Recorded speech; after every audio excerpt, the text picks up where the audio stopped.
There is no gay agenda. It's a human agenda. All of us should be treated the same. I started my activism in the 80s when a new disease emerged that was quickly and inexplicably killing people. Worse than the virus, there was the terrible discrimination and prejudice that left in its wake. Suddenly it made gay people stopped being human beings and started becoming the enemy.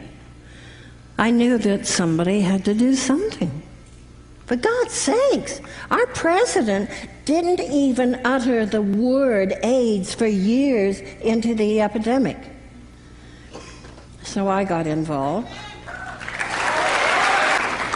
All of my life I've spent a lot of time with gay men, Montgomery Clift, Jimmy Dean, Rock Hudson, were my colleagues, co-workers, confidants, my closest friends.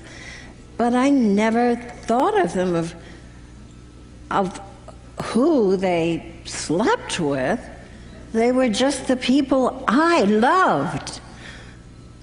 I could never understand why they couldn't be afforded the same rights and protections as all of the rest of us.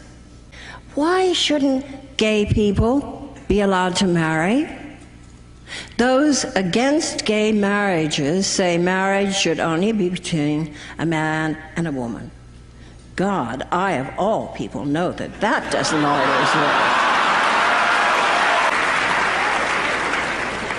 I feel that any home where there is love constitutes a family, and all families should have the same legal rights.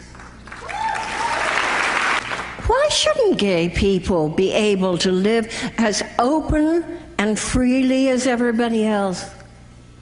What it comes down to ultimately is love. How can anything bad come out of love? The bad stuff comes out of mistrust, misunderstanding, and God knows from hate and from ignorance. Thank God GLAAD works to fight this. During my life, I've seen many things, good and bad, but the bad things never came out of loving acts, loving gestures, or loving relationships. And say once and for all of us, long live love.